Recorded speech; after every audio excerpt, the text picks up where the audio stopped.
There are tests of the soul with no name, no syllabus, and no one to grade them. You will not find them in books or on lecture stages, nor will any therapist sit there nodding in approval. They unfold quietly, like storms in the night, when you cry until no tears are left, when your heart shatters from a toxic relationship with a narcissist. No one witnesses your struggle with the darkness. No one hangs a medal when you rise to your feet once again. Yet in that silence that feels like emptiness, something sacred begins to take root, a rebirth that only those who have lived through it can truly feel. The deepest wounds do not scar the skin. They carve themselves into the soul.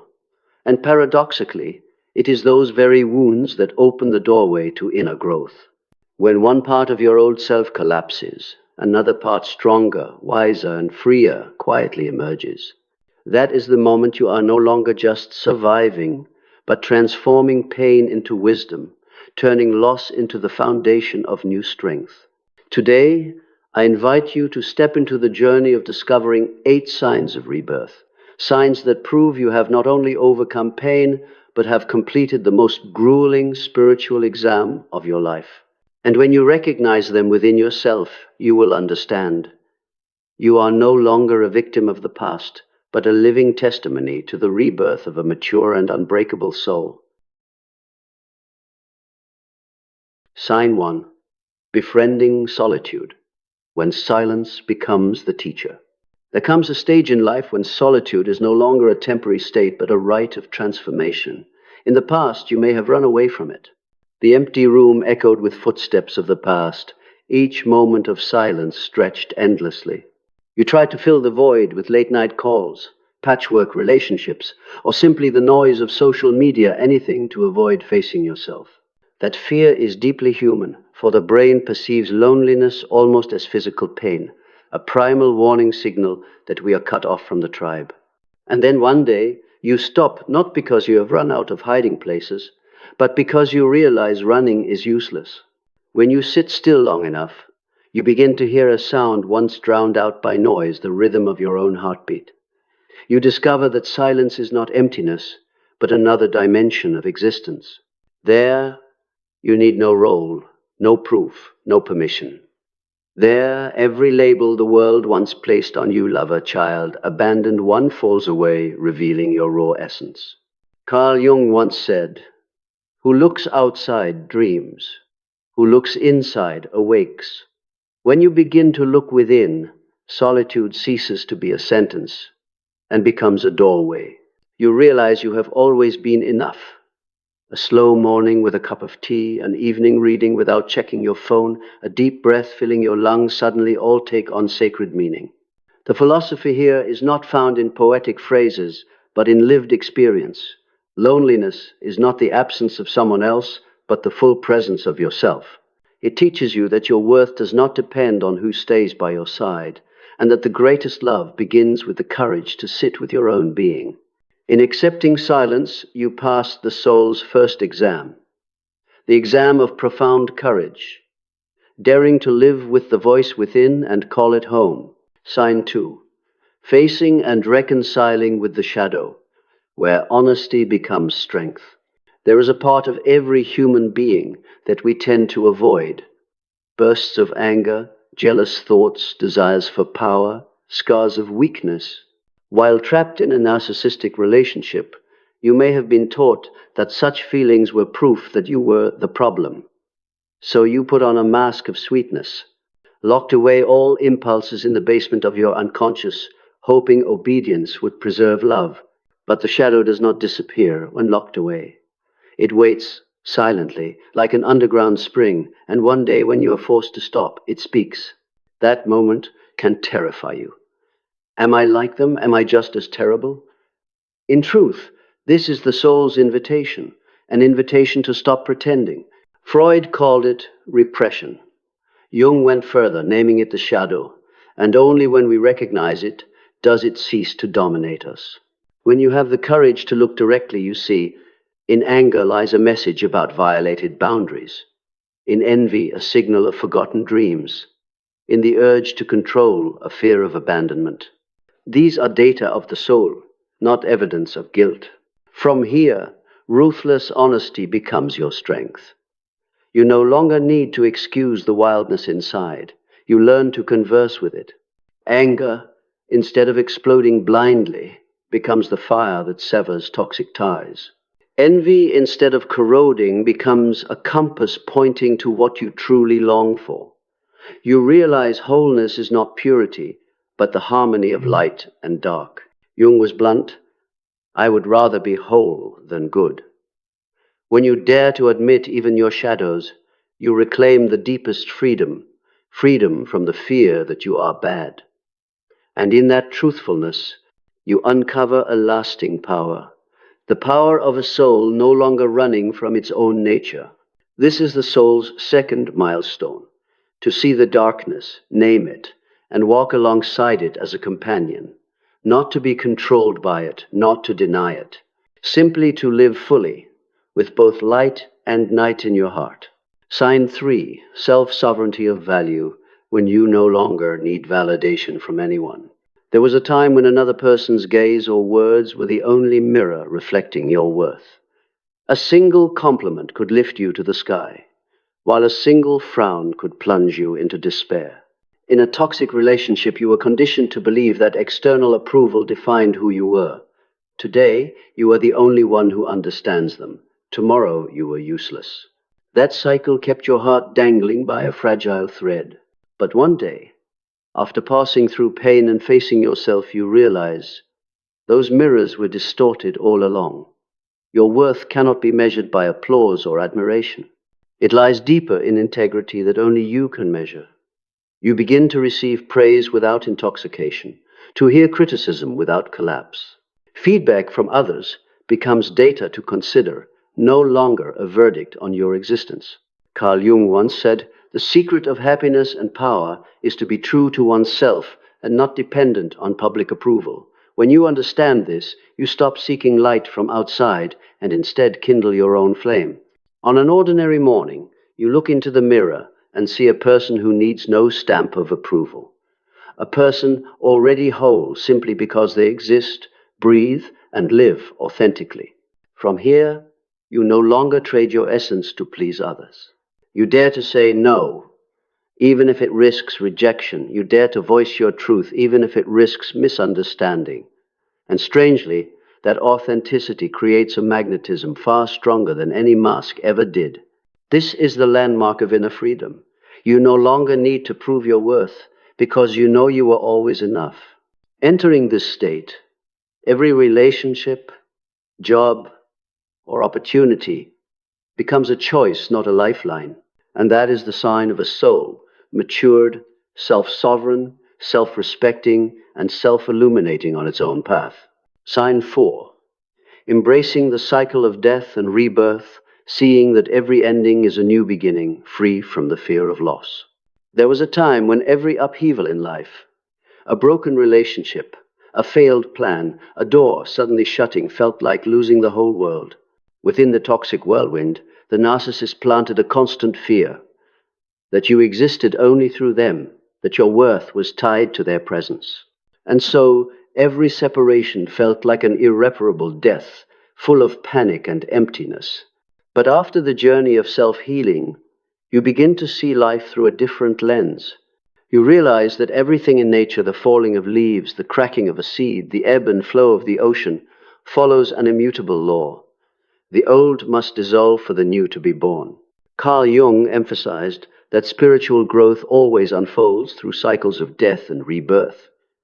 Only when the old falls away can the deepest part of us rise. Now, when a chapter of life closes, you are no longer startled. Instead of despairing, you whisper, "This is not destruction. This is transformation." You have witnessed yourself rise after loss, so you know the bottom of the valley is not an endless abyss. It is soil where new seeds sprout. This acceptance does not make you cold. On the contrary, it allows you to live more fully. You love without clinging, give without fearing loss, begin without fearing the end. The closing of a job becomes an invitation to redefine your career path. The end of a relationship is no longer proof of your lack of worth, but a call to enter a truer love first with yourself. This is the deepest inner freedom. the ability to let go without feeling deprived. You understand that loss is merely the shifting of energy. Death is simply the prelude to another form of life. In accepting this law, you are no longer bound by the fear of endings. You become a serene companion to life itself, knowing that every closing is the start of a new story, and this trust is proof that you have passed the soul's rebirth exam. Sign 5. Knowing that silence is a powerful answer. There was a time you believed everything needed an explanation. Each accusation, each suspicious look, each unfinished message pushed you to justify yourself, to prove your innocence. In a toxic relationship, you became accustomed to endless arguments. They spoke, you responded, they manipulated, you scrambled to defend. And so your energy was drained just to sustain a dialogue that was never about truth, but about power. Then one day you learned a profound lesson. Silence itself can be an answer without punctuation, without persuasion. You realize not every situation deserves your breath, not every slander is worth explanation. Silence ceased to mean weakness or surrender. It became a conscious choice, a way of reclaiming the right to define yourself. Silence is the invisible wall that stops power games. It gives you back what is most precious, your energy and your dignity. By not reacting, you are no longer a supply for someone else's hunger for control. By not arguing, you refuse to let them twist the story further. That stillness is like pulling the plug from the socket. Their performance shuts down without you having to touch a single switch. The philosopher Kierkegaard once said, "Silence is the language of depth." At that depth, silence becomes a declaration. I know my worth and I need no approval. I will not play a game that costs me myself. You begin to see something strange. Silence does not make you smaller. It makes your presence firmer, harder to shake than any words could. Others may provoke, but before such steadiness, they hear only the echo of their own voice. This is a special milestone. From once fearing silence as emptiness, you have transformed it into the ultimate affirmation of sovereignty. When you dare to let silence speak, you pass a vital exam of the soul, knowing that sometimes the strongest answer is no answer at all. Sign 6. Energy sovereignty. Becoming the gatekeeper of your own life force. In the past, your energy was like a river without banks. Anyone could come to draw from it. Anyone could dump waste into it. You gave without measure time, emotions, sleepless nights, because you believed love meant unconditional sacrifice. The narcissist knew this better than anyone. Their silence could keep you awake all night. Their rage could leave you exhausted. Their vague promises could keep you pouring out your heart. Gradually, you became the keeper of their flame, while your own fire dimmed.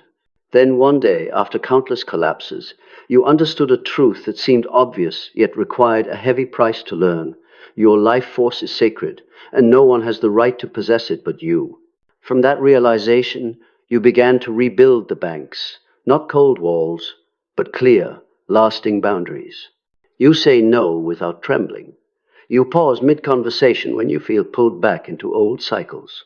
You choose who to spend time with the way you choose seeds for a garden, sowing only where there is fertile soil and light.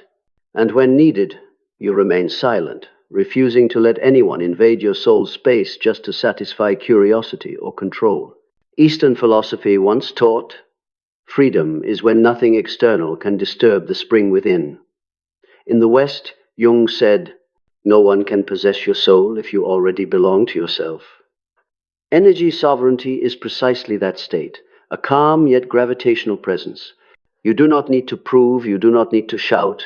Simply by standing still, others feel the invisible boundary you have etched with awareness itself. The crucial point is, you do not become selfish. On the contrary, when you protect your life force, the love you give becomes purer and freer.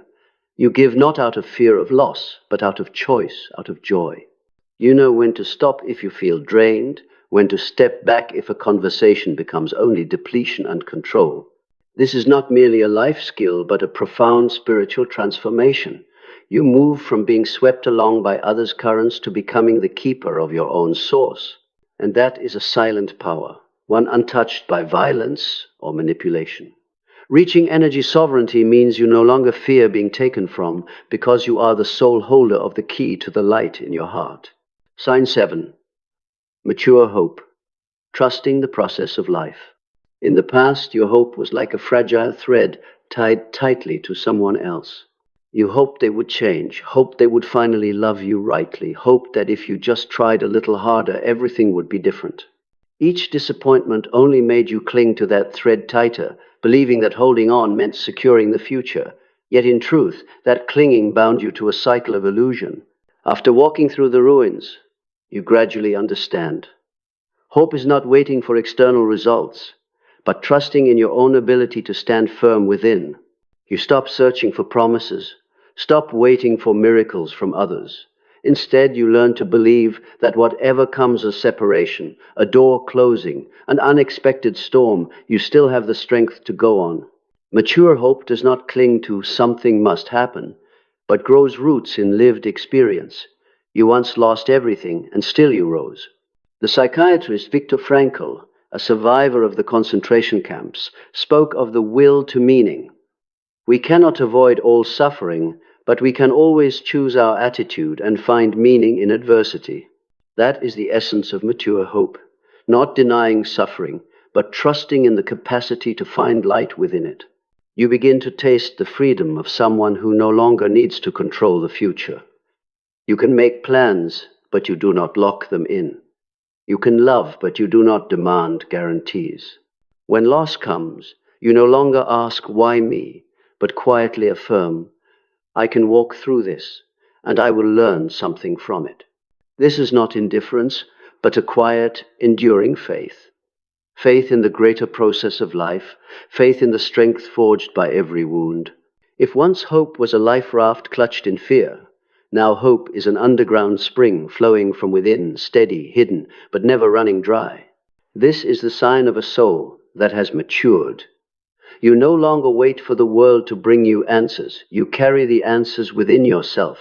With that faith, every upheaval, no matter how fierce, becomes only another chapter in the great book titled Your Journey. Sign 8. Harmony with community, when personal wounds become shared light. In the days when you were trapped in suffering, you closed yourself like a tightly shut shell. Pain made you believe your story was too different, that no one could ever understand what you had endured. You feared the judgment in others' eyes, feared the questions that pressed on unhealed wounds, so you built a wall of silence and wore the label abandoned one. But as you journey deeper into healing, a truth gradually unfolds. Your pain is not separate, it is the thread that connects you to countless others. Carl Jung called this the collective unconscious, the place where seemingly individual experiences mirror the shared story of humanity. You begin to recognize yourself in the eyes of those who survived abuse, in the words of those who have grieved, and they too see themselves reflected in your story. When you dare to tell your journey, you discover a new kind of power. One honest sentence from you may save someone else from the madness you once felt. One boundary you uphold may inspire another to finally say no. What was once a private secret slowly becomes a bridge, reaching into the hearts of souls, searching for a way out of darkness. The crucial part is this: you merge without losing yourself. You do not come to community seeking validation or to fill a void, but to give and receive true connection. You listen to other stories not to compare, but to empathize. You share your own story not to impress, but to spread hope. Standing in that circle, you sense a profound truth. Personal healing is always a gift to the collective. Every boundary you hold firm, every spark you ignite within yourself helps light the way for others. Sign 9.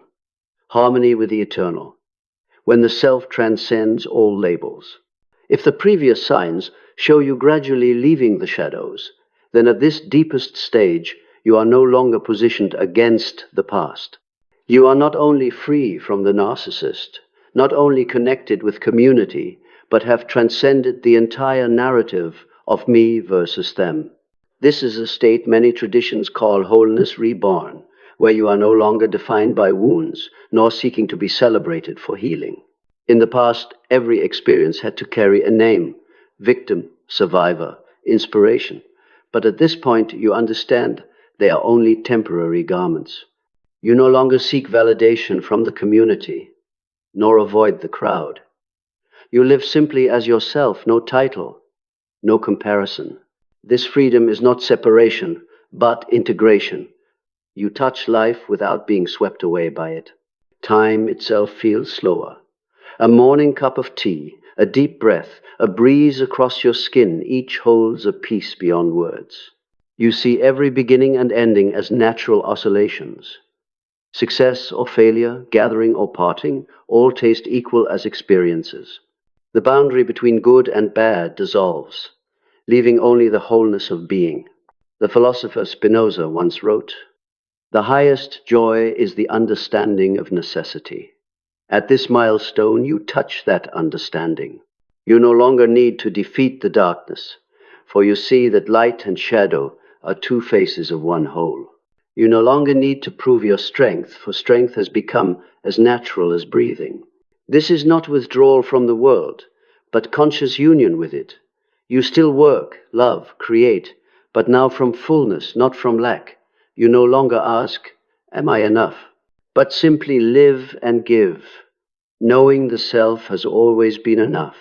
Reaching this sign, you are not only a bearer of light for the community, you become the very space where light exists. This is the final stage of rebirth. You have no story left to prove, only a presence quiet yet weighty that radiates peace to anyone who comes near, like touching an inexhaustible spring. Sign 10. Living like a river, when life is no longer a battle. When you reach the end of the healing journey, you will notice a stage unlike any milestone before it. It is not as loud as the moment you first learned to set boundaries, not as fierce as when you faced your shadows, and not as radiant as when you discovered a community of kindred spirits. This is the deepest layer, where you no longer see life as a battle to be won, but as a river to flow with. Think back on the road you've traveled. Each loss that once made you believe you could never rise again, each wave of anger that made you doubt yourself, each attack that forced you to strain and prove your worth. Each day used to feel like an invisible duel with others, with fate, with the fears within your own heart. You tried to control everything, your emotions, others' reactions, the outcomes of every plan. And yet, the effort to control was the heaviest burden of all. Then one morning, perhaps an ordinary one, you suddenly realize you no longer need to hold everything so tightly. You still set goals, you still work with care, but you no longer hang your happiness only in the future. You can prepare without anxiety, love without fear of loss, let go without feeling empty. Everything comes and goes with its own rhythm, like the tide rising and falling, like leaves falling to make space for new buds.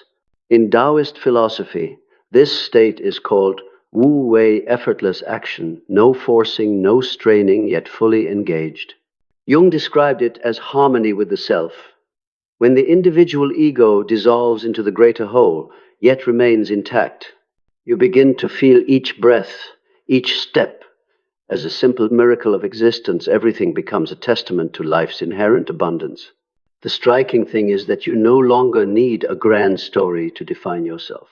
You no longer introduce yourself with labels like victim, survivor, or even inspiration. You are simply yourself, a living presence, sensing, creating value simply by existing. Others may praise, criticize, leave, or come closer, but these waves no longer pull you away from the stillness within. And from this place, the way you love transforms. You love without needing to possess. You care without controlling. You give without demanding return. Love ceases to be a contract and becomes the natural flow of the heart. Each relationship, whether brief or lasting, becomes an encounter of grace, arriving when it must, leaving when it must.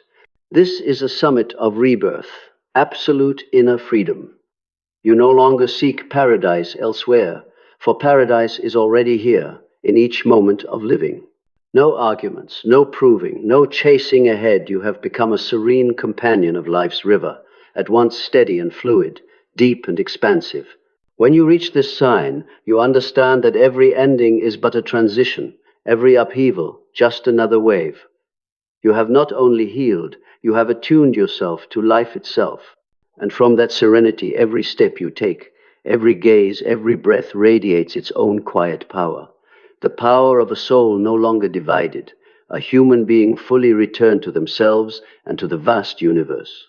Looking back on the entire journey, you will see that each sign was not just a milestone, but a metamorphosis of the soul. From the long nights of solitude to the moment of embracing the shadow, from learning to let go in order to be reborn to the power of silence, from energy sovereignty to mature hope and harmony with the whole, all of it weaves together into a symphony of returning to yourself. You began the journey with a broken heart, convinced that the world had closed its doors. Yet step by step, each confrontation, each courageous silence led you back to one truth. No loss can ever strip away the human capacity for rebirth. Every wound, however painful, became the raw material for wisdom. Every collapse, though it seemed like the end, opened into a deeper, wider beginning. The greatest miracle is not that you won against anyone or anything, but that you no longer need to win. You no longer have to prove yourself to the world, nor hide the scars that have become the veins of your strength. You live, you love, you create, you simply exist. And that alone is the complete answer to every question that once haunted you. If you recognize yourself in these signs, understand that this is not just the ending of pain, but the beginning of a new life. You have passed the spiritual exam with no one to grade it, yet the peace in your heart is the most precious certificate. From here, every breath you take, every smile, every step you walk is living proof that light is real, that human beings can turn ruins into strength and transform darkness into a source of light. And as you continue to live each day fully, you do more than heal yourself, you quietly open a path for others still fumbling in the dark. You have become a living testimony to the human capacity for rebirth. Quiet, profound, and radiant in a way only you can bring into the world.